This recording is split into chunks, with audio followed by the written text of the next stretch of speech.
அன்புறவுகளுக்கு வணக்கம். தமிழகத்தில் சட்டப்பேரவைக்கான தேர்தல் ஏப்ரல் 23ஆம் தேதி வாக்குப்பதிவு நடைபெற இருக்கு. வாக்களிப்பது நம்மளுடைய கடமையும் உரிமையும். கண்டிப்பாக வாக்களிப்போம். இந்த காணொலியில் விருதுநகர் மாவட்டத்தில் வரக்கூடிய ராசபாளையம் சட்டமன்ற தொகுதியில், அதாவது ராஜபாளையம் சட்டமன்ற தொகுதியில் யார் யார் போட்டிடுறாங்க, அங்கே யாருக்கான வெற்றி வாய்ப்பு இருக்குது அப்படின்றது தான் பார்க்க போகிறோம். ராஜபாளையம் சட்டமன்ற தொகுதி வரக்கூடிய மாவட்டம் விருதுநகர். எந்த நாடாளுமன்ற தொகுதிக்கு உட்பட்டு ராஜபாளையம் சட்டமன்ற தொகுதி வரும் அப்படின்னு பார்த்தீங்க அப்படின்னா, தென்காசி நாடாளுமன்ற தொகுதி. 2009க்கு முன்னாடி அது சிவகாசி நாடாளுமன்ற தொகுதியாக இருந்தது. ஒரு பாரம்பரியமிக்க தொகுதி ராஜபாளையம் தொகுதி. ராஜபாளையம் சொன்னாலே நாய் தான் நமக்கு ஞாபகம் வரும். தொழிற்சாலைகள் நிறைந்த பகுதி. ராஜபாளையம் தமிழ்நாட்டுக்கு ஒரு முதலமைச்சரையும் தந்திருக்கு. குமாரசாமி ராஜா அவர்கள் தமிழ்நாட்டினுடைய முதலமைச்சராக இருந்திருக்கிறார். அப்போ சென்னை மாகாணமாக இருந்தப்போ அவர் முதலமைச்சராக இருந்திருக்கிறார். யார் இங்கே வேட்பாளர்களாக இருக்கிறாங்க அப்படின்னு பார்த்தீங்க அப்படின்னா, எஸ் தங்கபாண்டியன் அவர்கள் திமுகவினுடைய வேட்பாளராக இருக்கிறார். இங்கே அதிமுக கூட்டணியில், அதிமுக என்டிஏ கூட்டணியில் தமிழக மக்கள் முன்னேற்ற கழகம் ஜான் பாண்டியன் அவர்களுடைய கட்சிக்கு ராஜபாளையம் தொகுதி ஒதுக்கப்பட்டிருக்கு. அங்கே தமிழக மக்கள் முன்னேற்ற கழகத்தினுடைய பொதுச் செயலாளர் பிரிசில்லா பாண்டியன் அவர்கள் போட்டியிடுகிறார். அவர் பாஜகவின் சின்னமான தாமரை சின்னத்தில் போட்டியிடுகிறார். நாம் தமிழர் கட்சியின் சார்பில் மருத்துவர் கார்த்திகேயன் அவர்கள் போட்டியிடுகிறார். தமிழக வெற்றி கழகத்தின் சார்பில் கே ஜெகதீஸ்வரி அவர்கள் போட்டியிடுகிறார். 4 பிரதான வேட்பாளர்கள் இருக்கிறாங்க. எவ்வளவு வாக்காளர்கள் இருக்கிறாங்க அப்படின்னு பார்த்தீங்க அப்படின்னா, ஆண்கள் 1,03,238, பெண்கள் 1,08,949, மூன்றாம் பாலினத்தவர் 32 பேர். ஒட்டுமொத்தமாக 2,12,219. அங்கு வெற்றி தோல்வியை தீர்மானிக்கக்கூடிய பிரதான சமூகங்கள் யார் யார் அப்படின்னு பார்த்தீங்க அப்படின்னா, தேவேந்திர குல வேளாளர்கள் 22% இருக்கிறாங்க. முக்குளத்தோர் 15%, நாடார்கள் 14%, சாலியர்கள் 5%, அதுக்கப்புறமாக நாயக்க சமுதாயம் இங்கே பெரும்பான்மை சமுதாயமாக இருக்கிறாங்க. ராஜபாளையம் ஒரு நகர்ப்புற தொகுதி. கம்யூனிஸ்டுகள் பலமாக இருக்கக்கூடிய தொகுதி. இதுவரை இங்கு தேர்தல் முடிவுகள் எப்படி இருந்திருக்கு அப்படின்னு பார்த்தீங்க அப்படின்னா, இங்கே காங்கிரஸ் 2 முறையும், திமுக 4 முறையும், கம்யூனிஸ்ட் கட்சி 1 முறையும், அதிமுக 4 முறையும், 2 முறை சுயேட்சைகளும் வெற்றி பெற்று இருக்கிறாங்க. கடந்த 2 தேர்தலாக 2016, 21 இங்கே திமுக தான் வெற்றி பெற்று இருக்குது. கடந்த 2021 தேர்தல் முடிவுகள் எப்படி இருந்திருக்கு அப்படின்னு பார்த்தீங்க அப்படின்னா, அங்கே திமுக 74,158 வாக்குகளை பெற்றிருக்கு. சதவீத அடிப்படையில் 41.94. கடந்த முறை அதிமுகவில் இங்கு ராஜேந்திர பாலாஜி அவர்கள் போட்டியிட்டார்.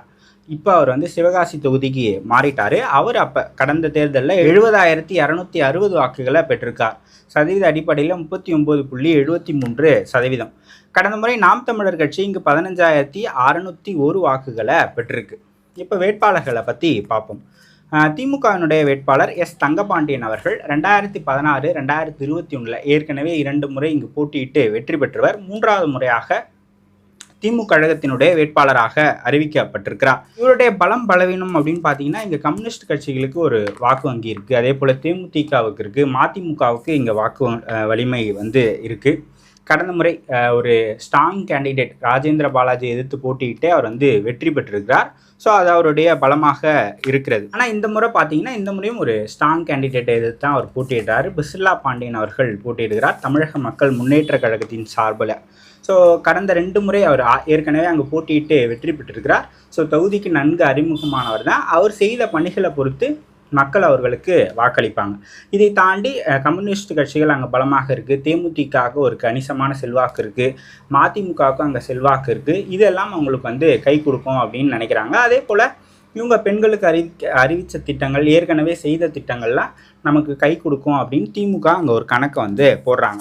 அதிமுக, அதாவது தமிழக மக்கள் முன்னேற்ற கழகத்தினுடைய பொதுச் செயலாளர் பிரிசில்லா பாண்டியன் தாமரை சின்னத்தில் போட்டியிடுகிறார். ஸோ 2வது பிரதான வேட்பாளராக அவர் இருக்கிறார். ஜான் பாண்டியன் அவர்களுடைய மனைவி. ஸோ கடந்த ஓராண்டாக அவங்க அங்கே ராஜபாளையம் தொகுதியில் அவங்களே அந்த தொகுதியை தேர்ந்தெடுத்து அங்கே களப்பணியை செஞ்சுக்கிட்டு இருக்கிறாங்க. ஸோ தாமரை சின்னத்தில் போட்டியிடுறாங்க.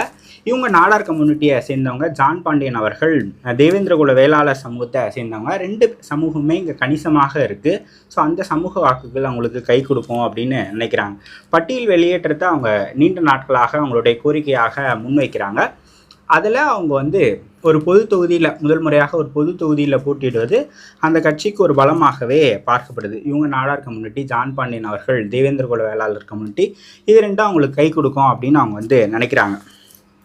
அதிமுக கூட்டணியில் தான் இருக்கிறாங்க. அதிமுக தான் இங்கே பிரதான கட்சி அந்த அதிமுக என்டிஏ அலைன்ஸில். ஆனாலும் ரெட்டை இலை சின்னத்தில் நிற்காம தாமரை சின்னத்தில் போட்டிட்டாங்க. அதற்கு இந்த காரணமாக கூட இருக்கலாம். இங்கே முக்குளத்தோர் சமூகமும் கணிசமாக இருக்கிறாங்க.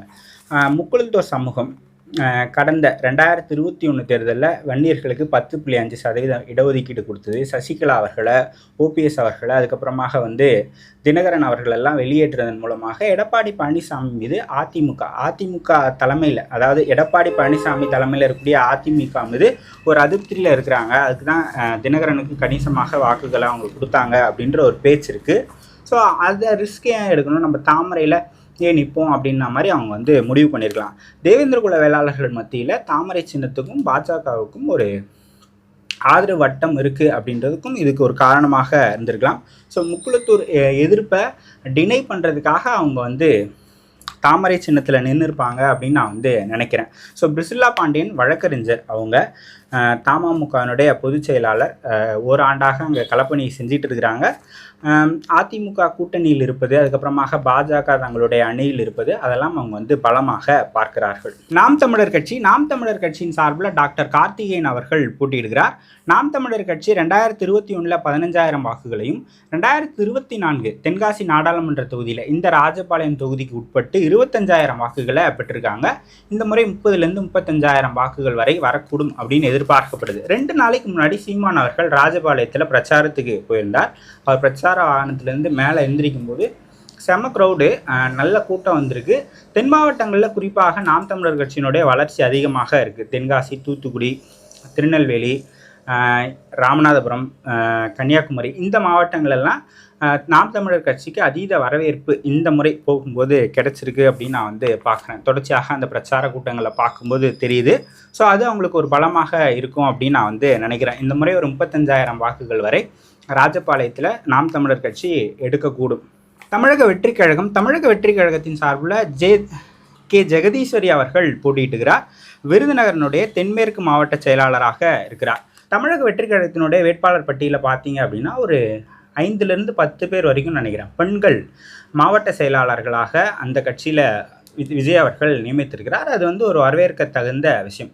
திமுக, அதிமுக போன்ற கட்சிகளில் மாவட்ட செயலாளர்களாக குறிப்பாக ஓரிரு இடங்களில் மட்டும்தான் பெண்கள் இருக்கிறாங்க. ஒரு 10 பேர் வரைக்கும் இவர் வந்து போட்டிருப்பது ஒரு வரவேற்க வேண்டிய படலம். அது இன்னமும் அதிகரிக்கணும் எதிர்காலத்தில் அப்படின்னு நம்ம வந்து சொல்கிறோம். ஸோ தமிழக வெற்றி கழகம் இங்கே ஒரு 10% வரைக்கும் வாக்குகள் எடுக்கக்கூடும். ஸோ பிரதான போட்டி அப்படின்னு பார்த்தீங்க அப்படின்னா ராஜபாளையத்தில் திமுகவுக்கும் தாமரை சின்னத்துக்கும் தான், உதயசூரியனுக்கும் தாமரை சின்னத்துக்கும் தான். ஸோ மக்கள் எந்த கேஸ்ட் ஈக்குவேஷனில் வாக்களிக்க போகிறாங்க அப்படின்றத பொறுத்திருந்து தான் பார்க்கணும். ஸோ ராஜபாளையத்தை பொறுத்த வரைக்கும் கடந்த 2 முறை அங்கு திமுக வெற்றி பெற்றிருக்கு. 3வது முறையாக திமுக கைப்பற்றுமா அப்படின்னா ஒரு கடுமையான போட்டி ராஜபாளையத்தில் இருக்கும் அப்படின்னு தான் நான் வந்து நினைக்கிறேன். ஸோ ராஜபாளையம் சட்டமன்ற தொகுதி கடுமையான போட்டி இருக்கும். இளைஞர்களுடைய வாக்கு, பெண்களுடைய வாக்கு, எந்த மாதிரி சமூக வாக்குகள்லாம் பெரியது அப்படின்றத பொறுத்து வெற்றி தோல்வி அமையும் அப்படின்னு நான் வந்து நினைக்கிறேன். ஸோ ராஜபாளையம் தொகுதியில் யார் வெற்றி பெறுவதற்கான சூழ்நிலை இருக்குன்னு நீங்கள் நினைக்கிறீங்க அப்படின்றத கமெண்ட் செக்ஷனில் சொல்லுங்கள். 2026 தேர்தலில் கண்டிப்பாக வாக்களியுங்கள். வாக்களிப்பது நம்மளுடைய கடமை. யாருக்கு வேணாலும் வாக்களிங்க, ஆனால் வாக்களிங்க. ஆனால் நோட்டாவுக்கு மட்டும் வாக்களிக்காதீங்க. நோட்டாவுக்கு வாக்களிப்பதால் எந்த பயனுமே இல்லை. ஏதோ ஒரு வேட்பாளருக்கு கண்டிப்பாக வாக்களியுங்கள். நன்றி, வணக்கம்.